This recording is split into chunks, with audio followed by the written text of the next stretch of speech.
শয়তানের কিন্তু আরশ আছে, শয়তানেরও কিন্তু একটা আরশ আছে। কোথায় এটা জানেন? সমুদ্রের উপরে। অনেকে বলে যে ভাই বারমুদা ট্রায়াঙ্গেলে আছে নাকি, তো এটা আমরা জানি না, এভাবে বলা যাবে না, এটা আমরা ব্যাখ্যা করতে পারবো না, আল্লাহ ভালো জানেন।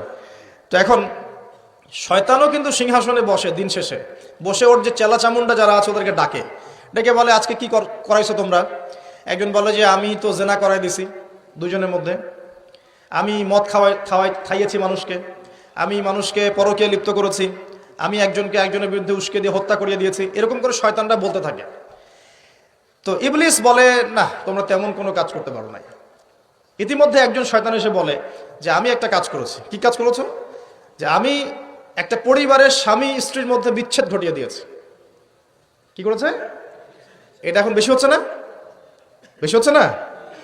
আপনারা খবর রাখেন না মনে হয়, পড়াশোনা করে দেখেন, প্রতি 3-4 মিনিট একটা ডিভোর্সের ঘটনা ঘটে, প্রতি 3-4 মিনিটের মধ্যে। তো এবার শয়তান তাকে ডাকে, এদিকে আসো, তুমি একটা কাজের কাজ করেছো। তখন নিজের গলার যে মালা বা যেটা আমরা গোল্ড মেডেল বলি, অ্যাওয়ার্ড যেটা বলি, এটা তার গলায় সে পরিয়ে দেয়, দিয়ে বলে তুমি একটা কাজের কাজ করেছো। তার মানে আমরা বুঝতে পারলাম শয়তানের কাছে সবচেয়ে বড় একটা মিশন কি? পরিবারগুলোকে ধ্বংস করে দেয়। খুব সতর্ক থাকতে হবে আমাদের সবাইকে। আল্লাহ পাক আমাদের সবাইকে ধৈর্য দান করুন। কারণ পরিবার টিকে থাকে ধৈর্যের উপরে। আরেকটা বিষয় বলে দিই, স্বামী স্ত্রীর মধ্যে, যুবকরা এটা উপকৃত হবেন ইনশাআল্লাহ, স্বামী স্ত্রীর মধ্যে শুধুমাত্র ভালোবাসা পরিবার টিকানোর জন্য যথেষ্ট না। স্বামী স্ত্রীর মধ্যে ভালোবাসার চাইতেও বেশি প্রয়োজন হচ্ছে একে অপরের প্রতি বিশ্বাস। কি দরকার? বিশ্বাস না থাকলে ভালোবাসা টিকবে না। প্রয়োজন একে অপরের সম্মানবোধ, একজন একজনের সম্মানটা যেন বোঝে, এবং আনুগত্যের প্রয়োজন আছে। স্ত্রীরা যদি স্বামীদের আনুগত্য না করে সংসার টিকে না, সংসার ভেঙে যায়। বিশ্বাস, আনুগত্য, ভক্তি, সম্মান, শ্রদ্ধা, এর সাথে যখন ভালোবাসা যুক্ত হবে তখন পরিবারটা ইনশাআল্লাহ জান্নাতি পরিবার। আর কিছু বলদ আবার বলে দিতে পারে যে পরিবারকে আবার জান্নাতের সাথে তুলনা করে ফেললাম। এটা কি পরিবারকে জান্নাতের সাথে তুলনা করে দিলাম? জান্নাতি পরিবার মানে কি? পরিবারের মধ্যে আপনি সুখে আছেন, কিছু মানুষ কথার রূপকথাও ধরতে পারেন। এমনও কিছু মিন মাইন্ডেড মানুষ আমাদের সমাজে আছে, কথা সেন্টেন্সের রূপকথাও ধরার মতো জ্ঞান আল্লাহ পাক তাদেরকে দেন না। ইউসুফ আলাইহিস সালামকে ডাকছেন, ইউসুফ আলাইহিস সালাম সামনে আসলেন। এখন ওই যে আজিজ তার স্ত্রী মহিলাদেরকে ডেকে বলছেন তোমাদের হাতে একটা করে চাকু, একটা করে ফল আছে, ইউসুফ আসো, বাইরে আসো। ইউসুফ বের হলেন। ইউসুফ আলাইহিস সালামকে দেখে এই মহিলাটা কি করেছিল? ওই ফল কাটতে গিয়ে হাত কেটে ফেলছে। হাত কেটে ইউসুফের দিকে তাকিয়ে তারা বলছে যে মা হাযা ইল্লা বাশারা, এটা তো মানুষ না, ইনি তো মনে হচ্ছে মালাকুন কারীম, একজন সম্মানিত ফেরেশতা। কি বলছেন মেয়েরা? এ তো মানুষ না, এ তো মনে হচ্ছে ফেরেশতা, এত সুদর্শন, এত সুন্দর মানুষ হয়। তো এখন এই মহিলাগুলো কি ইউসুফ আলাইহিস সালামকে ফেরেশতার সাথে তুলনা করলো?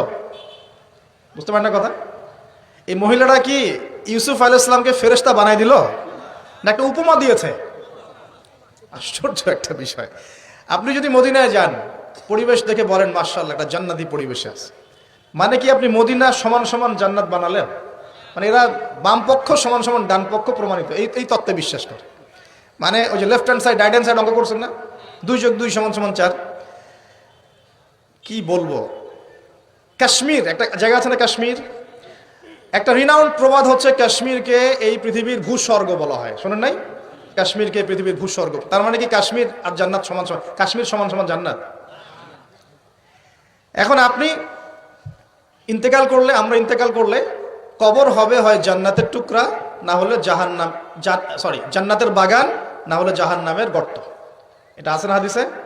কবর হবে হয় জান্নাতের বাগান, না হলে কি জাহান্নামের গর্ত। এখন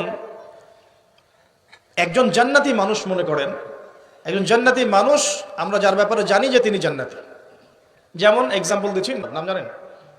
সাহাবী নাম শুনেছেন? মুআয বিন জাবাল রাদিয়াল্লাহু আনহু ইনশাআল্লাহ জান্নাতি না জাহান্নামী? ইনশাআল্লাহ জান্নাতি।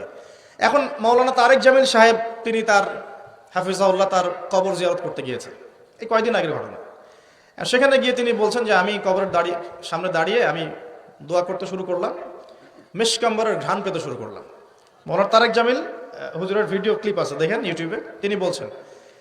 এখন এই যে সাহাবী মুআয বিন জাবাল একজন জান্নাতি সাহাবী, তো তার মাকবারা থেকে যে মিশকাম্বরের ঘ্রাণ আসলে এটা কি জাহান্নাম থেকে আসবে? এখন কেউ যদি বলে যে মাশাআল্লাহ, এই ঘ্রাণ শুনে তো মনে হচ্ছে যে এটা জান্নাতি ঘ্রাণ, তার মানে কি সেই কবরটাকে জান্নাতের সাথে তুলনা করলো? মানে কবরটা সমান সমান জান্নাত।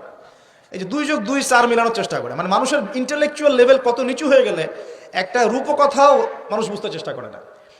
আর এই সিলি একটা ইস্যুকে নিয়ে সারা অনলাইন গরম করে রেখে দেয়। ভাবখানা এমন যে ইসলামী খেলাফত কায়েম হয়ে গেছে, আর কোনো ইস্যুই বাকি নাই, এই একটা ইস্যুই বাকি আছে, এটা শেষ হলেই খতম, খালাস। আমি আপনাদেরকে রিকোয়েস্ট করব যে পড়াশোনা করেন এবং দূরদর্শিতা অর্জন করেন। উম্মাহ এখন কোন জায়গায় আছে, আমাদের ল্যাকিংসগুলো কোন কোন জায়গায়, এবং কোন কোন জায়গায় আমাদের বেশি কাজ করতে হবে সেগুলোকে বেশি গুরুত্ব দেন। আর দিন শেখার জন্য অনলাইন একমাত্র প্ল্যাটফর্ম নয়, এখানে পুরো থাকবে না। এখানে ফিতনা বেশি, এখানে জ্ঞানের চাইতে ফিতনা কিন্তু বেশি। এখানে জ্ঞান যতটুকু পাবেন তার চেয়ে ফিতনা ফাসাদ বেশি। এটা আমি রিকোয়েস্ট করি আপনারা কনস্ট্রাকটিভ সিলেবাসে পড়াশোনা করে আলেম ওলামাদের সংস্পর্শে থাকবেন, মসজিদ মাদ্রাসার সাথে সম্পৃক্ততা রাখবেন, যারা হকপন্থী ওলামায়ে কেরাম তাদের সাথে সম্পৃক্ততা রেখে দিন চর্চা করবেন। অনলাইন ইউটিউব খালি লেকচার শোনার উপর ডিপেন্ডেন্ট হয়ে যাবে না, সব কিছু লেকচারে কিন্তু পাওয়া যাবে না, এগুলো বিভ্রান্তি সৃষ্টি করতে পারে আপনার মধ্যে। যেমন আপনি অনলাইনে ঢুকলেন, দেখলেন অমুক হুজুর যা বললেন অমুক হুজুরের বিরুদ্ধে। এই যে আপনি একটা কি শিখলেন, আপনি গীবত শিখলেন, আপনি সমালোচনা সংস্কৃতি শিখলেন, আপনি শিখলেন যে কিভাবে ছোট লোক হতে হয়। হ্যাঁ, আপনি আবার আরেকটা ক্লিপে দেখলেন যে যার বিরুদ্ধে বলেছে সে আবার যা বললো তার বিরুদ্ধে কন্টেন্ট আছে না। এখন আপনি ওখানে গিয়ে দেখলেন যে কিভাবে কুতর্ক করতে হয়। আসলে শিখলেনটা কি? আপনি কিছু শেখেন নাই, কিন্তু আপনি আদতে কিন্তু কিছু শিখতে পারলেন না। এখন অনলাইনের পুরো জগৎটা এভাবে ভরে গেছে। আমি এমনও দেখেছি, মানে তাজ্জিব হয়ে যায় এগুলো কথা বলতে, আমার মানে খুব, আমি হীনমন্যতায় ভুগছি কথাগুলো বলার ক্ষেত্রে, কিন্তু আপনাদের ইন্টেলেকচুয়াল লেভেলটাকে রাইজ করার স্বার্থে কথাগুলো বলছি, কারণ আমি আপনাদেরকে ভাই মনে করি। বাংলাদেশের প্রত্যেক সেক্টরের মানুষকে আমি আমার আপন ভাইয়ের মতো মনে করি, হোক সে পলিটিশিয়ান, হোক সে ইকোনমিস্ট বা প্রশাসনের লোক বা সাধারণ জনগণ, হুএভার হি ইজ।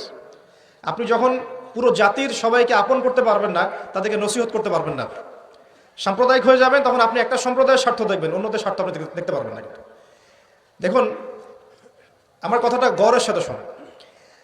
একজন ব্যক্তি বিশুদ্ধ করে কোরআনও তেলাওয়াত করতে পারে না।